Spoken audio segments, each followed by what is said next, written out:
Om Shanti, welcome to Vyakti Parivar, January 17, Raazyukt, Honor. Now we'll be listening from Mohini Didi.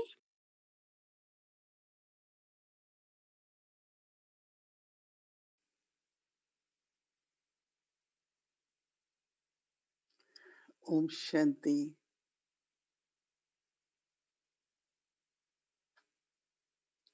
What is the feeling? Are you a good student? Are you a good follower? Or you are a good child? What you will say? What's your feeling and experience these days? Because even if we get homework, so when you have to do homework, then one of the benefit is that intellect is pulled towards what I have to be. So it's a very, very good way. And then also following the footsteps of Brahma Baba. So feeling of being follower and very loving, very obedient child. It's a very beautiful experience of being a child, being a student, being a follower. And of course, Baba is so loving that we feel him as a good friend, very good friendship. So this topic of Baba had visions, others used to have visions from Baba. But we also souls, Baba is preparing us to grant visions. Baba said you should become image which grants vision. So you will say how to do that. Actually, first you have to create that image that you can have vision of your own self, how I am seeing myself. Inside, what is the image? Outside, yes, my name, form, my role, my part, my responsibility. But internally, deeply within, when you see yourself, what is the image? And whatever is the image, others will able to experience that. Of course, one is to be loveful, be peaceful. So it's very visible, especially peaceful. Love is still incognito. So this practice of 5 forms which Baba gave us, and one of the word which Baba uses is Swa Darshan Chakradhari.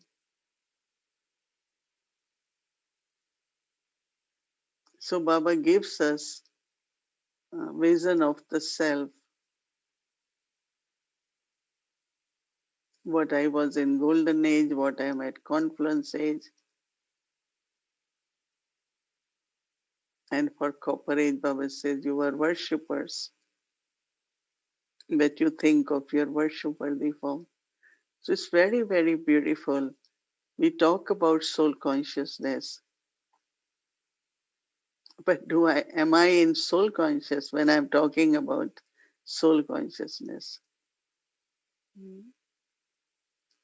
When I had the training when I came to Baba, so when I had to give course about soul,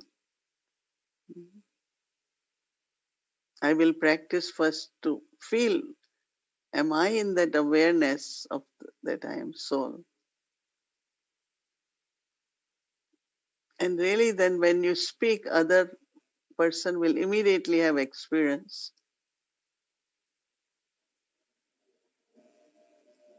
So whatever way until now our quality of efforts was, but now we can do it as Baba wants us to do.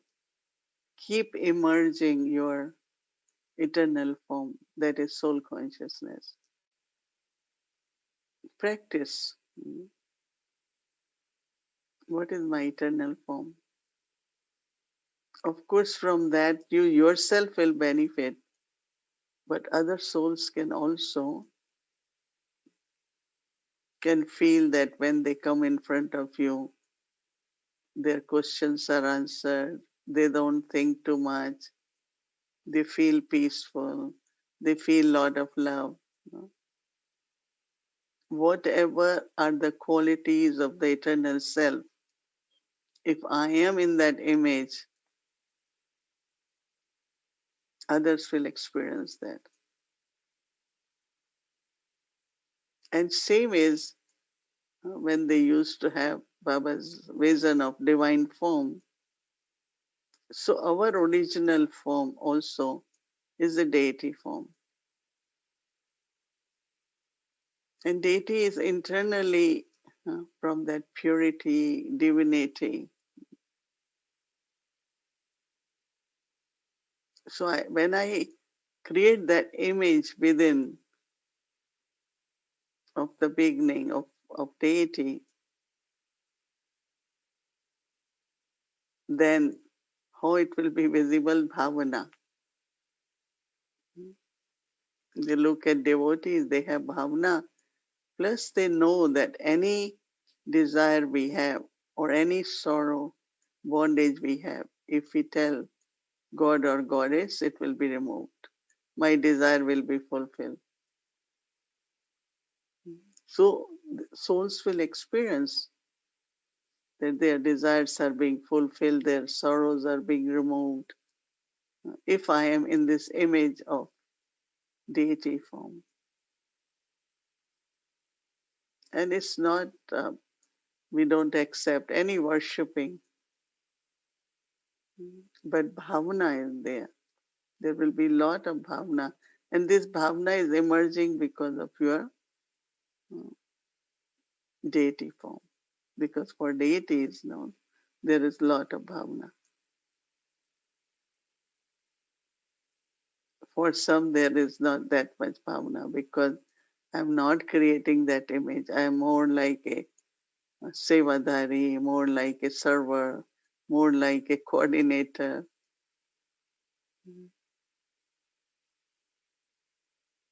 And third, Baba said, worship worthy form. Because when I am not that form, uh, practically, then my memorial is of worship worthy. A Brahmin, very pure, studying, tapasvi, renunciate, Brahmin qualifications.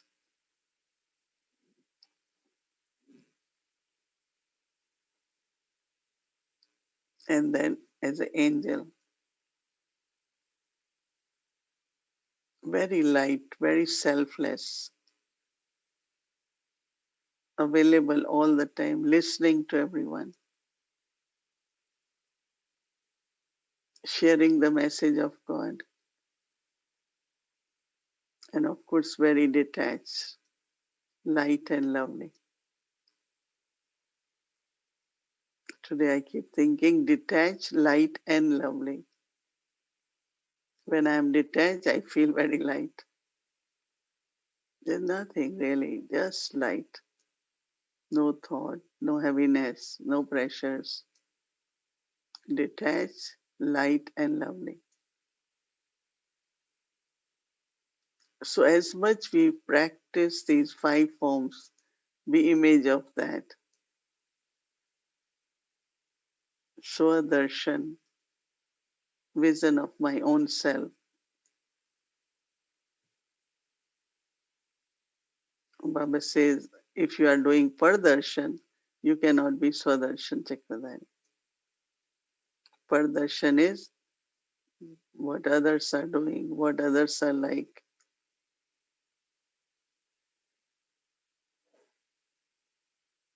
So Swadarshan, always Swadarshan. And what is my darshan? Darshan is vision. is these five forms. It's very, very interesting, very entertaining, plus very good feelings emerge practically. And I'm sure that others also could experience that image and their bhavna towards each one of us.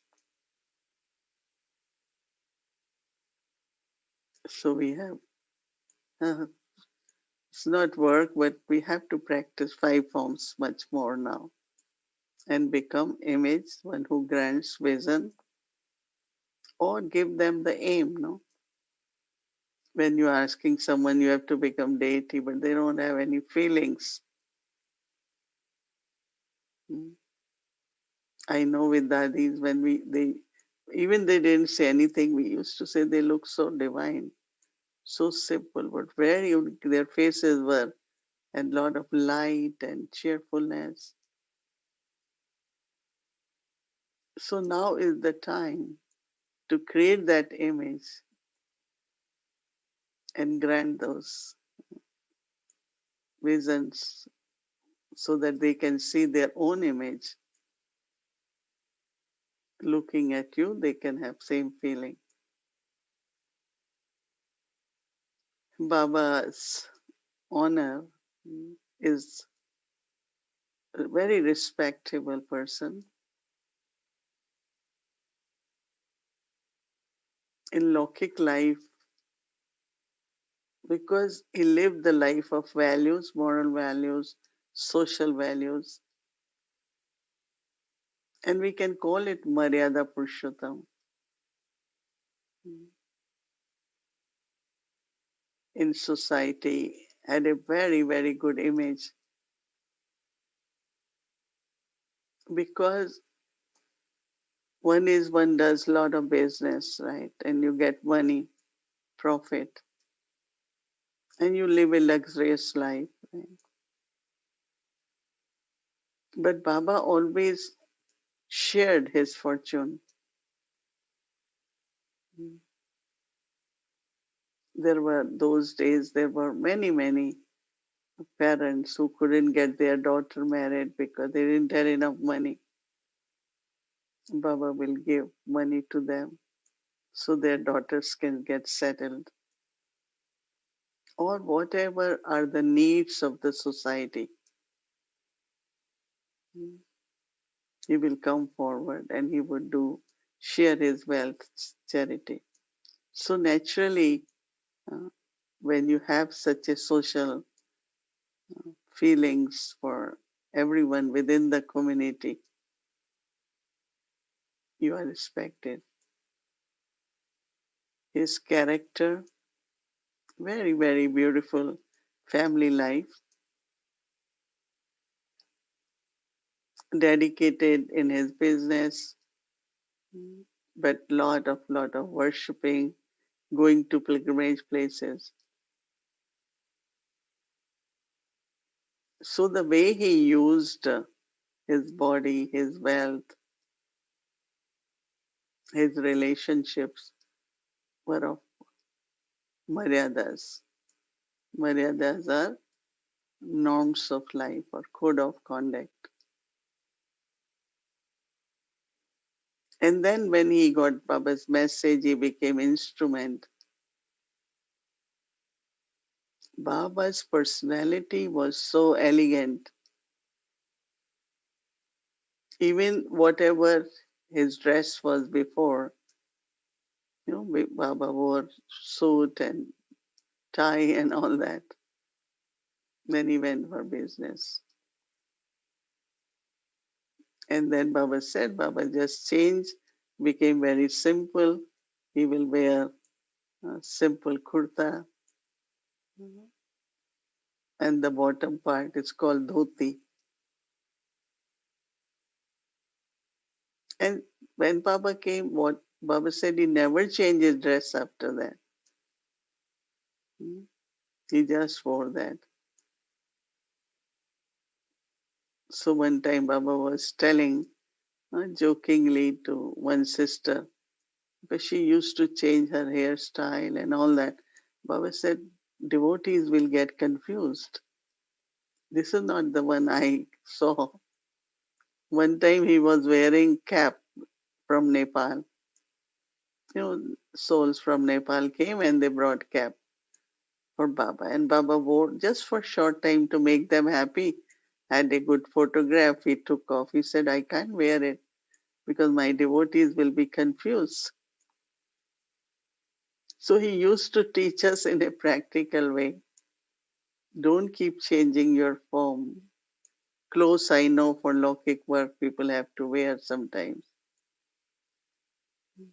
But basically, Baba used to say, you should be, especially morning, evening, same dress, proper dress, Brahmin dress,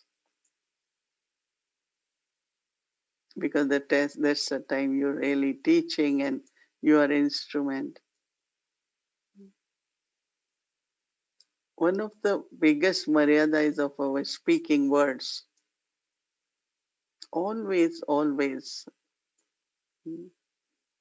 very respectful when you speak to anyone. Very respectful in words. Because some talk little bit, uh, what we call it rough, not polite. And we are known, our personality is known through words, how we speak.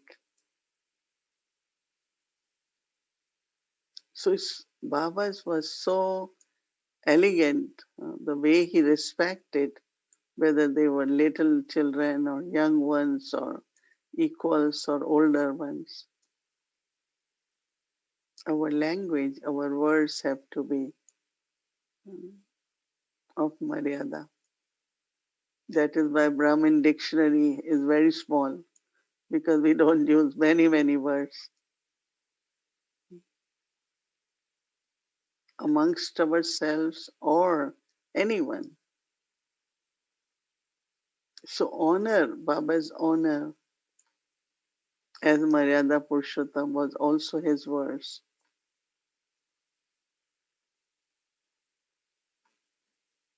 And also uh, within simplicity, because Baba's room was simple, he lived a very simple life. But because of being Maryada Purushottam, it was really of dignity, of honor. So he lived this life of Maryada Purushottam with dignity and honor and respect. But of course, one of his honor was that God chose him to be his chariot. Many say could have chosen a guru, a political leader, or religious leader. Baba said no. This had been Baba's chariot, and Baba chose him, of course, because he had been Sudarshan Chakradhari, he had been in the cycle from beginning until end, and had experience of being father and grandfather. If Baba would have chosen a Kumar or Kumari, of course, Mama did become Mama as a Kumari, but Baba was with her too.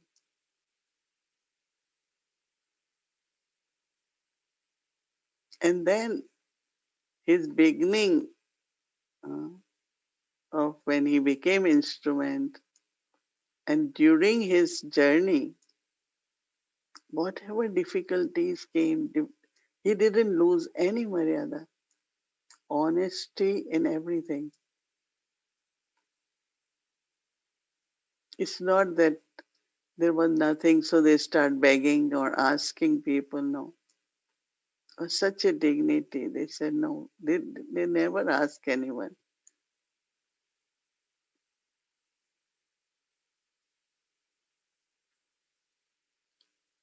So they lived in that royalty with Brahma Baba during the middle of his journey.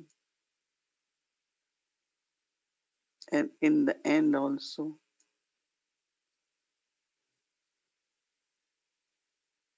Baba always used to advise me, uh, never have company where you sit and gossip.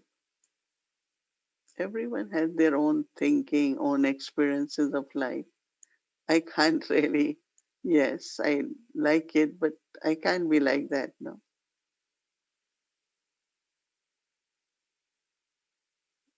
I was telling someone, you sit and listen, people complain, and you sit and acknowledge, so you become part of that, right?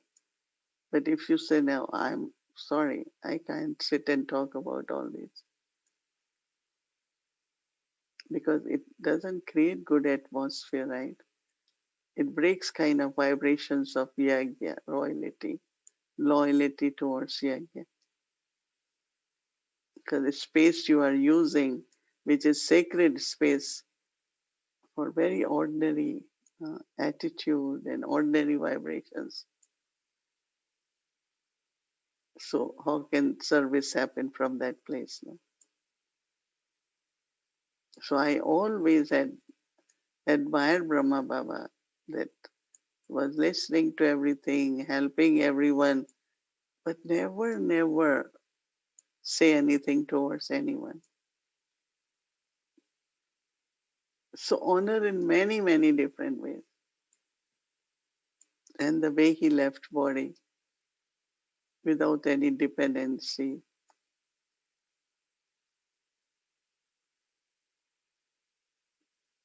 Was honor. Really, the way he left body was so loving in the sense that the Prakashmani was sharing. No? He hold her hand and kind pass on the responsibility of yagya. And Dadi Prakashmani hold it and she said, every morning at 3, I wake up, I say, Baba, okay, 2 of us will run the yagya. Because she didn't know she will have that. But she always said, I tell Baba, let's do together. So lot of beautiful stories of the dignity and the respect and love. And of course, all that comes from self-respect, right? And self-respect comes from knowing your own self. Not as I am at present, but what Baba is telling me. If I can see myself with that vision which Baba see me, that's what I do. Oh, Baba gave me drishti. So how beautiful, loveful I felt. But that's what I am.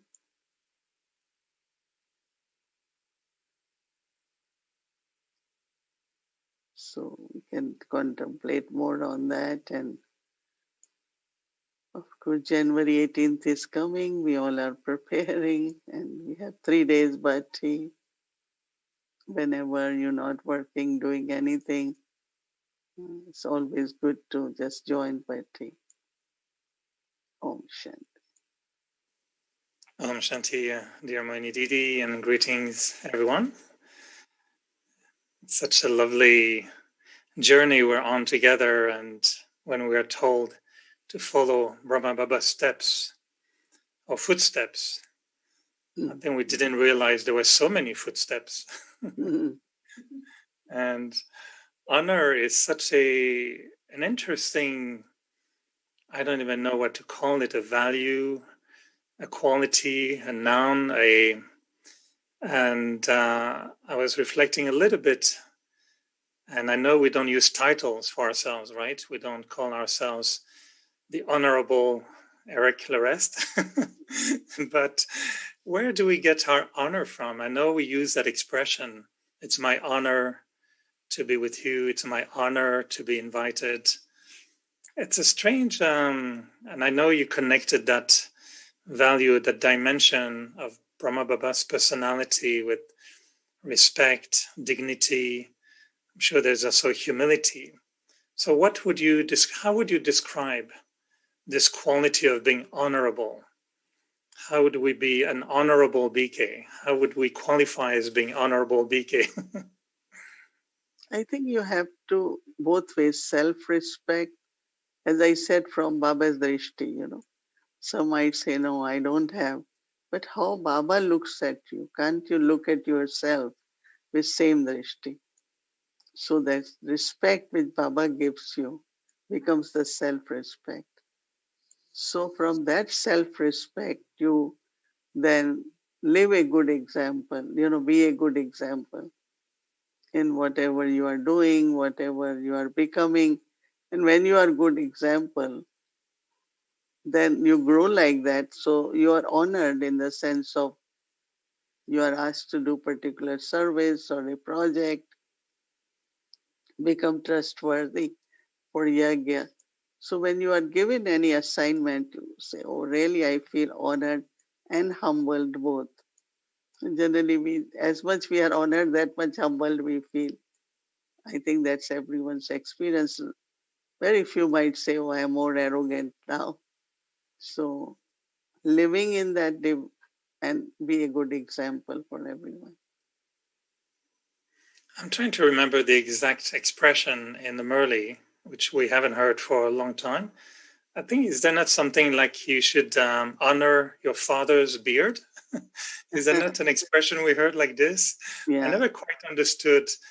He had a mustache, my father. He didn't have a beard, but Brahma Baba had only a mustache.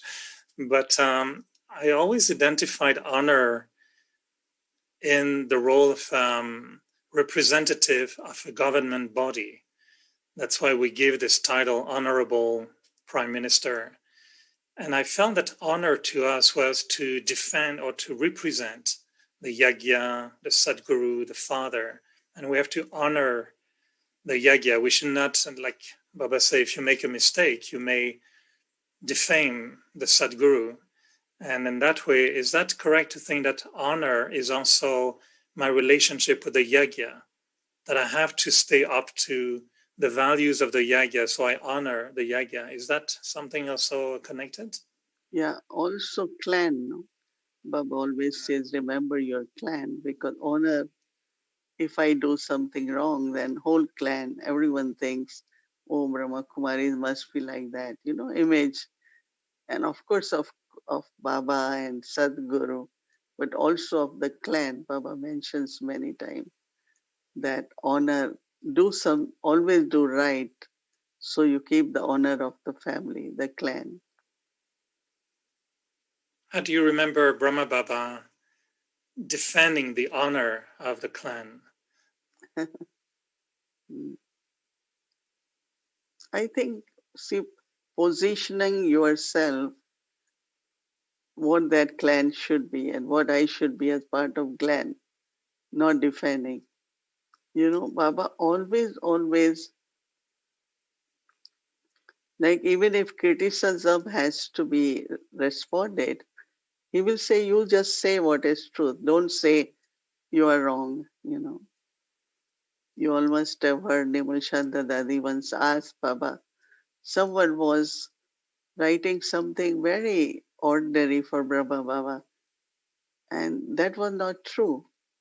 So she got little upset and she said, I'm going to call that journalist or editor and newspaper. And Baba said, you don't have to do that. But what you do, write a proper biography of Brahma Baba. And you say, I'm the daughter, this is this I'm writing. People will read it and believe. You don't have to do anything as answer to criticism. Because we have to come from really our pure being, whatever we are responding. So that's also kind of dignity, not reacting to what people think and public opinions. I don't think defending was ever in our Brahma Baba's way. So we connect honor with truth. Def- So when I want to follow Brahma Baba's footsteps in that particular dimension, Would you say that our attention should be on keeping ourselves Maryada Purushorta, or following the highest code of conduct, but at the same time maintaining a high degree of humility? Yeah, definitely. See, sometimes people see maryadas more as restrictions. Many Brahmins, why we can't do this, why it is bad, what is wrong, And I always saw maryadas as dignity, as honor. Even in the Lokik family, I think we all have certain norms and we follow them because that's the dignity, honor of the self and the family. So definitely understanding maryadas. See, it's so beautiful that within family, we have sisters, brothers, live together, work together, we are together for every activity. But these maryadas give such a beautiful feeling. And when there are maryadas, the true love really can sustain us. And it's a good image, many, many hermits will come, sadhus will come and say, oh, we only have sadhus, or we only, you know, we don't see women, but here you all are so much working together, but still there is so much purity because we follow all maryadas, isn't it? So now some of the things Baba says, some say, what is the harm? No, if I do touch. Baba used to say that elements are still tamo pradhan. So because of that, then from tamo pradhan, vices can emerge, body consciousness. So if we have purity, if we live with maryadas, for years we can have very, very pure, lovely and close relationship, which is the beauty of our family, right? So to follow maryadas shouldn't be seen as restrictions, but more as honor. It's interesting to think of the difference between Lokik honor and spiritual honor, because in the Brahmin life we don't take any titles, we don't, like you said, Brahma Baba dressed the same way all the time, and so it's kind of a very beautiful dimension of our own, values, that it becomes a spiritual honor. And it's very close to self-respect, actually, isn't it? That if you feel your honor, you feel your own respect. As I said, that there is self-respect, but now the way Baba, we have understood what our role is, what our part is, what our responsibilities is, what is my part in the whole cycle. So that respect also emerges, right? Not only all that adds to the self-respect in the sense of the respect which God has given me. I really, really like when Baba gave drishti, and there's so much love and respect in that drishti. He looks at all of us as we are already deities, right? We already, of course, godly children, but also deities. So the way Baba gives us drishti and respect is experienced, we have to maintain that towards me, but also give drishti to others in that way.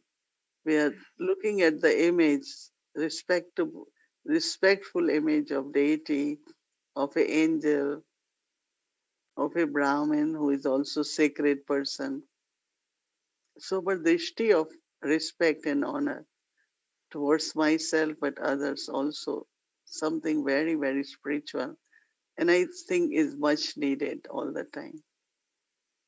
So there is this honor that we hold in ourselves in terms of our own values, but coming back to this expression, to protect the honor of my father's beard, is there also an aspect of honor where we want to not to defend or to protect, but to honor our father, in a sense like we are Baba's representatives in a way, but we also want to make sure that we honor our father, in our case, Baba and the Yagya, with pride, with spiritual pride. So is there that aspect of honor where Brahma Baba, I'm sure, was very spiritually proud of the family and the Yagya and God?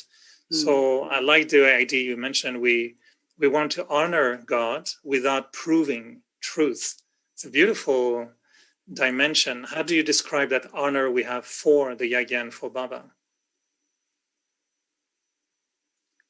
I think that image, our code of conduct, our character, our activities,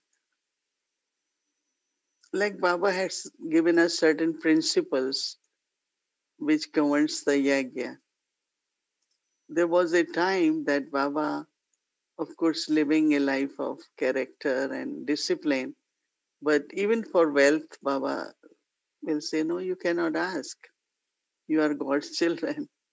And I was mentioning that during the beggary part, it's not they begged or they asked anything. So I think that certain principles which Baba taught us of honor, we maintain that. And that's where we say that Baba has taught us, or we are God's children.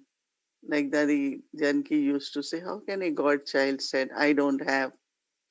No. So looking at your life, making it in such a way that we are able to glorify, Baba. We have to reveal Baba and glorify Baba. To glorify Baba, definitely we have to create that image for myself and my relationship with others, what I am doing, my activities.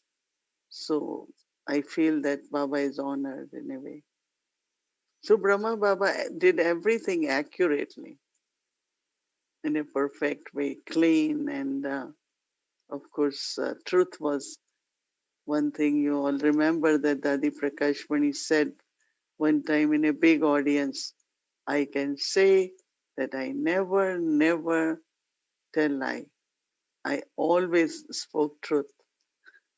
And so truth is definitely the main honor, main quality, than honesty. In today's world, to be honest, with time, with energy, with money, with character, it's only Baba's children can do it because of Baba.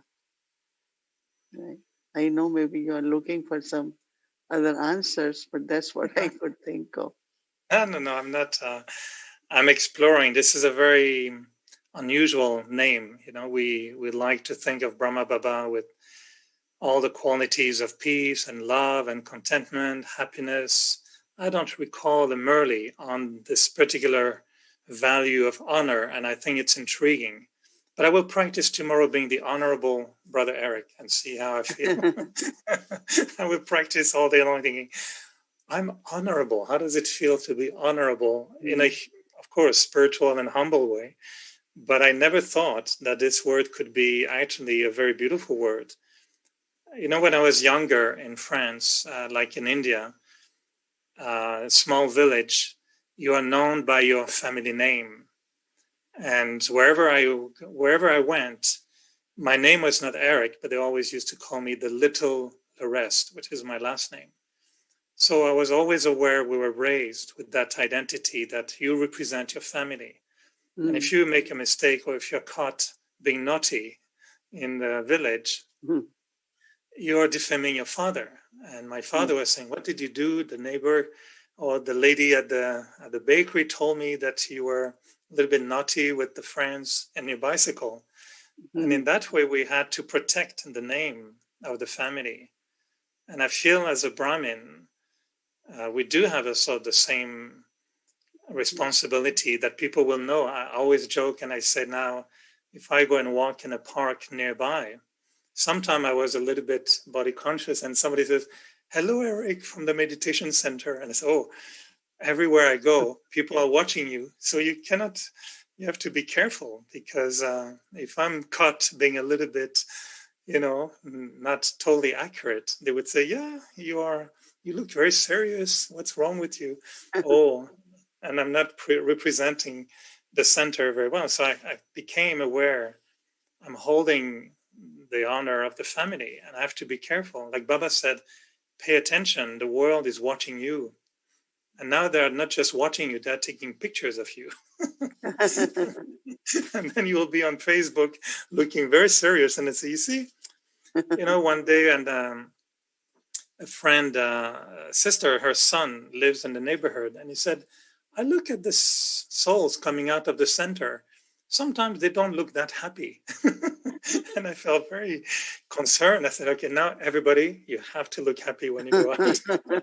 Otherwise, we're not doing Baba's service. So smile, you never know who is watching you. So I'll walk as the Honorable Eric. Remember, God is watching you and the world is watching you both. There's a song like this, huh? God is watching. Yeah, I always feel Baba is looking at me. And of course, then world is looking at me. Okay. Thank you, Mohini Didi. And let's have an honorable evening and greet the Honorable Sister Gayatri to bring us honorable thoughts from the One. Thank you, Eric. I think this was one of the best evenings. I love the interaction, the conversation on this word honor and connecting it to Maryada Purushottam. But I think honor may be a British term that got originated from the British Raj when they were in India, because it's very much the honorable comes from that kind of culture. But at the UN, for instance, you don't say the honorable ambassador, you say His Excellency. And that's also an interesting title, His Excellency. So he must have excelled in something. And what was that? Our Prime Minister is the very honorable. Huh? Here we have, here in Canada, when you're Prime Minister, you're honorable, but the Prime Minister of the country is very honorable. That's how we call him. Very honorable. Oh, I wonder if they are, but they get the title anyway. I think they misspelled and it's called horror, really. It's horrible. Now, don't dishonor your being. So today we are looking at this beautiful root sanskara, January 17th of honor. And as you see, it's a very intriguing sanskara to have, because I definitely think it's a sanskara, root sanskara, to be honorable. And of course, the connection to it, or the tagline, is the man who is supreme in honor. And that kind of a person will be called Maryada Purushottam. And this honor was prevailing in Baba's life from Dada Lek Raj, Prajapita Brahma, from Prajapita Brahma to Avyakt Brahma, and from Avyakt Brahma to Satnarayan.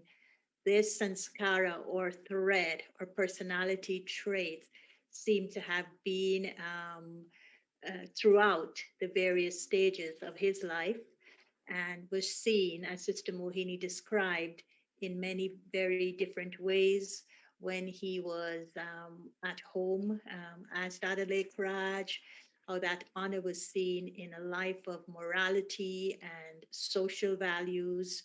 He was highly respected by individuals and the community. He used his body, his wealth, his relationships according to the highest code of conduct at that time. And then, of course, when he surrendered and he had to give up his beautiful clothes, that photograph of Brahma Baba sitting with a suit and a cane, and I think it's, his shoes would have been designers. He had to give all of that up, and he started wearing a dhoti and a kurta. But he didn't get rid of the personality of that honor that he had. And so it was seen, his clothes may have been elegant white, spotlessly white. And the honor in his personality was seen by the elegance of his words. And then, of course, when he was the chariot of God, and he never stepped down from the dignity of the Maryadas that Shiv Baba told him to uphold. Also, with honor, maybe when we are looking at Baba's life, or that trajectory, or as you call it, the line of his life in his various stages.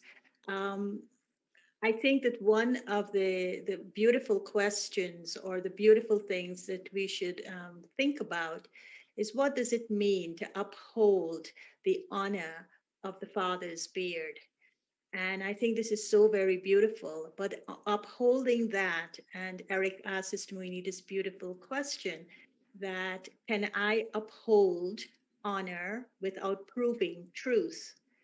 And the beautiful answer that was given to that is we become the embodiment of truth, and we glorify the honor of Baba. We reveal truth, we don't prove truth. So, I mean, I'll read that again. It's so beautiful. We uphold, we become the embodiment of truth, and we glorify the honor of Baba. That means we uphold Baba's beard. We reveal truth, we don't prove truth. And so for me, when we look at Baba's the quote that I connected to the sanskara of honor, um, I put it within the context of attachments, because sometimes I think what really um, gets us to be dishonorable is the attachments we have to various things. And so the quote is, the path becomes easy when attachments get transferred from all others to one and only one God. And in doing that, I reclaim my honor, because the dignity of who I am is restored. It is the way Baba sees me, am I able to see myself? And if I'm able to see myself, I would have to get rid of the attachments, the cobwebs that are standing in between how I see myself and how Baba sees me, to reclaim my honor. So, as we do the homework with this quote, I would ask you to maybe look at two aspects. One is, when I let go of any attachment in life, do I feel that I'm upholding the honor of my father's beard? When I let go of any attachment in life, do I feel that I'm upholding the honor of my father's beard? And the second one is, am I able to look at myself in the way Baba looks at me? When Baba asks me to be an instrument, do I feel myself being honored by him? So I'll read that one again. Am I able to look at myself in the way Baba looks at me? And when Baba asks me to be an instrument, do I feel I'm being honored by him? So as we go through the point, it's not just we're reflecting on it and we're contemplating on it and we are um, uh, journaling on it, but we're connecting it to honor. And these are some homework inquiry questions that you could then use to see really the connection between letting go of attachments and emerging that honor that is within the dignity and self-respect and of course truth that lies in the soul. So beautiful preparation today as we are approaching the 18th of January. So let us also remember to move into more silence from the 18th, from the 17th, start getting rid of the noise and moving into silence in preparation from the 18th to the 21st. Okay, Om Shanti. Om Shanti, welcome to a Vikti journey, meeting through the eyes, the language of angels.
Om Shanti.